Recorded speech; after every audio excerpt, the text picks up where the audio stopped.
Hi poets, this is Melissa Perez with QCTV. The Indigenous Peoples Day bill is a bill that was proposed in order to replace Columbus Day.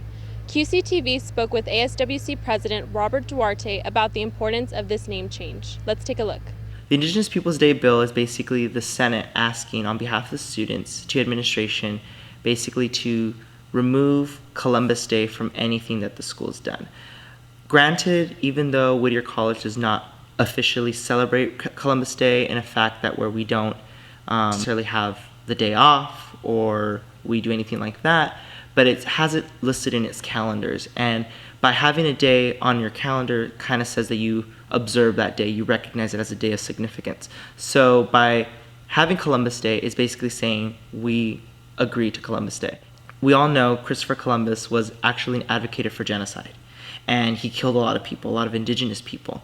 Granted, whatever his motives were, the fact remains the same, that he killed a whole bunch of people. No longer are we learning that Christopher Columbus is just this cool little guy that sails across the ocean and, finds a new land. The land was already existed by Mayas, Aztecs, Native Americans, and he killed a whole bunch of people, raped a whole bunch of people, did a whole bunch of things, and evil things.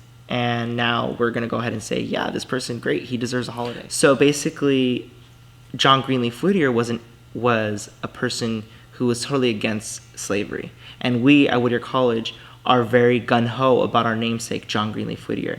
So I think it's very hypocritical that the school still has a name of a person who is pro-genocide at an institution that's named after somebody who's totally anti-genocide.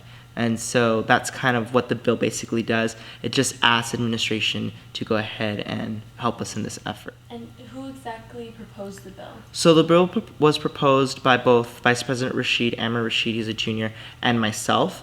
We both kind of met and we collaborated on what we were going to do and how we were going to write this bill out. So it was kind of our effort, but we looked at other schools and other states and cities and kind of what they're doing, and they're doing kind of the same thing. So we took from them and we worked it into our own too.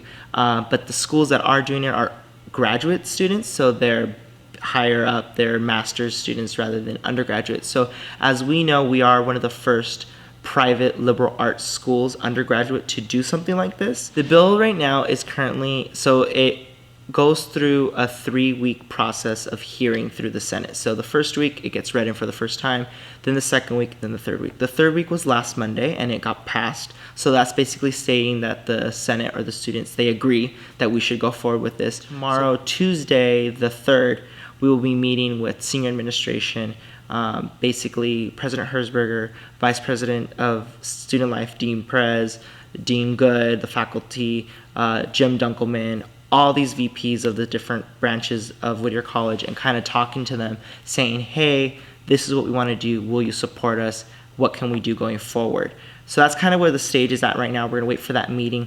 After that, then this coming weekend, we'll be meeting with the Board of Trustees, and we'll be proposing it to them as well at that time, where then they finally get to go ahead and say, with administration and with the students, we can take a joint effort. So the students so far have said yes. Now we're just waiting for administration to say yes and go from there. And in the case that the bill doesn't pass, is there a next step that you guys are going to take? Yeah, so we thought about that. If the bill doesn't get through administration and doesn't go to the Board of Trustees, then we're not going to stop. We'll basically kind of rewrite another one, asking the school even more a reason why they don't want to. If they don't like the certain language in the bill, then we'll have to send an amendment, kind of rewrite some things about it. But basically the next step would be getting administration to say yes. If they say no, we're going to have to rewrite it and go forward, but we're not going to stop. We're going to keep going. I think it will bring an student awareness to the more underlying issue, because once you see, President's Day, you obviously know that that's about presidents. But if you see a day that says Indigenous Peoples, you're going to think, what is this? What is this actually going to happen? What is going on here? And it will raise some questions, and then that's where the students will have to take the next step, of course. Within the bill, it asks for the college to make an honest effort to go ahead and make Indigenous peoples known. So that's where we're going to go ahead and partner with the Cultural Center and kind of see what can we do to go ahead and maybe have a speaker of Native Americans come, or have something of that nature to go ahead and towards this. And then maybe, who knows, a club can get started. Like how we have Mecha, maybe we'll have something of Native Americans go forward with this, which I think is kind of the essential goal here, because we don't normally recognize or don't observe those Native Americans, those people who were here before even a lot of us. So I think that that's kind of what the underlying issue is, and hopefully with the name change, it will go ahead and bring students more awareness of what is actually going on. The bill did pass. The next step is to coordinate events in order to celebrate Indigenous Peoples Day. Hopefully, Whittier College has inspired other schools to follow in our footsteps. This has been Melissa Perez with QCTV. Thanks for watching, Poets.